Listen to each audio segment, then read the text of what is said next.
I just want to thank everybody for having me today. I thank you all very much.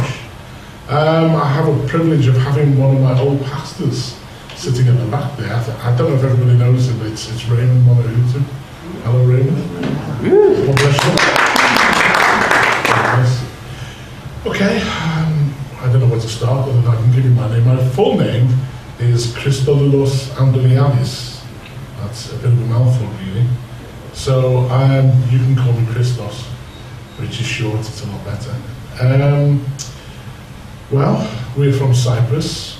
Our family, we are all from Cyprus. And we came here. I came as a very small child. We started off down in London, and slowly but surely we moved up the country. My dad was basically, he was a hotel manager, so he got around the country, to be quite honest with you. Anyway, one thing led to another. We ended up in Liverpool, wonderful place, has its good points and it has its bad points as well. We settled there, and things were fine, everything was good. I have a sister as well. My dad has since passed away. And what happened was that basically, where things began to go wrong was when my dad began to have an affair with another woman. To start with, he was in a clothes business. He had a shop in Liverpool, which he had like a mini type of factory making clothes, fashion clothes. And he also had one in Manchester, in Union Street, it's the back end of, I think, the Arndale Centre there. And he basically started getting involved with a lady, and things began to rapidly go downhill for our family. From that time on, things went from bad to worse, and we got neglected as we were growing up. There was always arguments in the house. There was lots of hard times. There was not really a great amount of good times there. There was the occasional good times. That was when they went to arguing, but apart from that, it was quite hard, really. On top of that, he went bankrupt.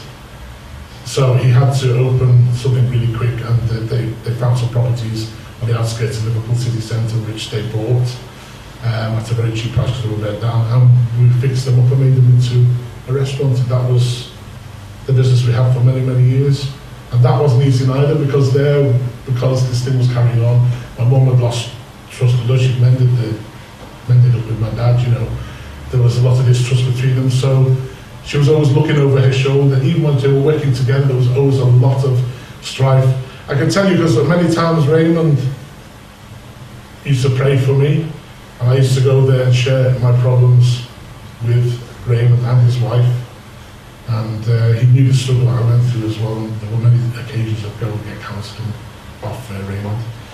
But I was beginning to search, because I was thinking to myself, this is not right, this is not good. Greek families usually are more close together. They're like Italian families. And what we're having here is total destruction of a family here, and it was horrendous. I began to start searching. Now, my mum, when I was young, told me, Greek Cypriots know about Jesus. They might be religious, and they might kiss loads of icons, but they do know about Jesus to a degree. So she began to give me little snippets as a young boy, as I was growing up, basically. And so those things stayed. And when the troubles came, we lived on a dual carriageway. My mum's still there, actually. And across the road was a big church with a big, massive what do you call those things? Steeple things, yeah? And a massive big cross. And out of my little round window, when times were really hard, I used to look out and look at that cross, continuously look at that cross, and I used to cry. And I used to say, if you're there, Lord, show me you're real, because I've heard a lot about you, but I want to find out the reasons why. It's like living in hell, Beirut style, you know. But one day I decided to go for a meeting with God, because I thought it was God, and I went across the dual carriageway into this Catholic church. It was called Christ the King. Quite a good name, don't you think? I went through there was this booth, and there was like a red and a green light, and I went through there and I thought, right, I'm going to have a meeting now with God, I'm going to talk to God, I'm going to ask him all these questions, and I want answers. I've got to have them, I can't carry on like this. So I went over there, and I waited, somebody came out, and I thought, a green light, what does that mean? Or maybe I'll try it, red and green light, a traffic light. So I went in there, and I sat there. And I sat there quietly, and I was twiddling my thumbs, like, you know. And I was waiting, and nobody was answering me, and eventually, I don't know, was it father or something. Pull the curtain over. I said, what do you want? I said, are you God? He says, no, I'm not God. I'm a father. I said, well, that's the same thing as he says, no. I said, well, I want to meet with God. He says, oh, go away, don't bother me. He says, get out of here. Get out, can you imagine? Now, you would have thought of that, you would have just turned around and thought yourself, oh, this is going nowhere fast, let's forget it, you know. But I didn't. I went away, I was sort of like, a bit like a leopard with wounds, like walking away. I thought, well, I never really got to meet God. However, I'm still not going to give up. I remember at that time I was going out searching for women. I wanted a woman, and I said a very simple prayer. It was quite an amazing prayer. Speaks as this God, I didn't know him, but I knew of him. I said, you know, if you're real, Jesus, give me a wife. This is the woman I've been married to, which I'm still married to now after all these years. God's something with real hair as well, I can tell you. And I was searching and searching. I went to some wrong clubs, because being in the restaurant, being a waiter, you know all the Greeks, and we used to meet or go for a snooker and go to a few nightclubs and, pardon the expression, grab a few women. A bit like a McDonald's thing, you know. And that would be us at the end of the night. So that's the way we saw women. Sorry, ladies. I apologise, but I'm just being honest with you. That's a Greek thing, unfortunately. It's very sad to say, not as a Christian, but as a Greek thing. It's a McDonald's in the bin, finished. But it messes you up, as you know, it's soul ties and this thing. I began to slowly get messed up, really messed up, sort of really bad, psychologically. I ended up having so many arguments again with the parents, and it was getting so bad I was thinking of leaving. I developed anxiety state and depression. Just before that though,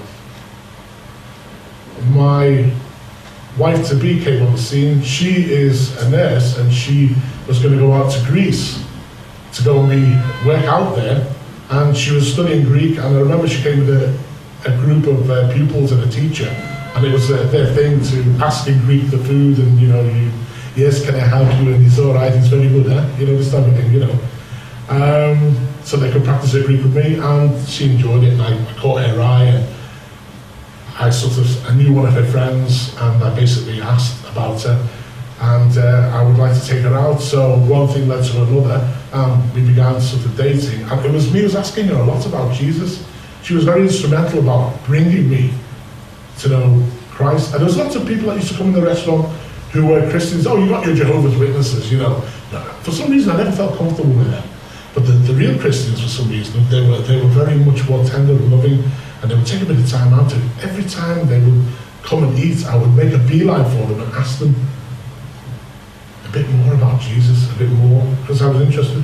I would go down to the city centre. You would notice how people give you leaflets. Do you want to know about Jesus? Me, with a Greek orthodox mind, because I've occasionally gone into the church, I know about it. I know Jesus. I know about your Jesus. Just leave me alone with this Bible stuff. I've got him already. I know him. Do you know what I mean? But I didn't know him. But it was all leading down the road to accepting him eventually. Okay, me and my wife split up for a little while, and she says, I want a Christian man, and I don't want to know you unless you turn to God. And I thought, okay, it's crunch time here. I know a certain amount about him. One thing leads to another, more people coming in. Eventually, one night, this wonderful couple, we sat down at the end of the night, and it was all cooling down, and I began to ask a bit more about Christ. And I was ready, I knew I was ready, and they said, do you want to receive him as your Lord? I thought, what do I do? Just say these prayers after me and ask him to come into your heart and be your Lord and Saviour. So we did, and we did it slowly but surely, and I didn't see fireworks or thunderbolts or anything like that, but I felt a lot more peaceful. Although there was turmoil still going around me and things were happening, that was the first stage. I rang my then ex, and I said, I've got some news for you. I just accepted Jesus. She thought it was a big con. I was kidding her on. And I was saying, no, I've actually accepted Jesus. Now will you have me back? She took me back, but she gave me conditions. And we started from there. I took her to the first church we went to. It was an Anglican church. We went there. I took her by the hand and said, we need to start going back to church. I didn't know what to expect, how to expect. I just thought, this is the place to be. It's in the house of God, And just things began to start from there. We'd sit down. In the early days, it was not a great deal I was taking in. However, I was there. My wife was very versed in certainly the Old Testament, as well as the new, the will of God. So she would feed me, and I began to learn a bit more about God, you know, and it went on, and from there we went to, I think it was the first fellowship we went to was Merseyside Christian Fellowship, which was connected with, actually, with they were connected together with the church that Raymond was having. And eventually we went from there, we met Raymond and at a camp meeting where I met AJ. It's the best thing that happened to me in my life. And very instrumental. We met together, because he was on that camp and we were in the Liverpool camp. And then of course we bumped into Raymond and his wife and fell in love. We did. And from there we went and went to Raymond's, and we met a lot of other people as well. And that's basically what happened up to that point. Now, moving on from there, it's not been easy as a Christian. Life has its challenges, they certainly do. And I'm also, everything you go through is always it's a step of faith, no matter what it is, you know. But you've got to stand close to God, and you've got to start believing in His word and His covenant promises, and not falter. And I'm going through some things at the moment regarding I haven't got a job and haven't had one for quite a while. However, you know, He's my provider and He's my supplier, and He's going to come through for me. And that's where I'm at right now. So life is full of challenges, but I would encourage you never to give up. Many are the afflictions of the righteous, but the Lord delivers them from them all. And that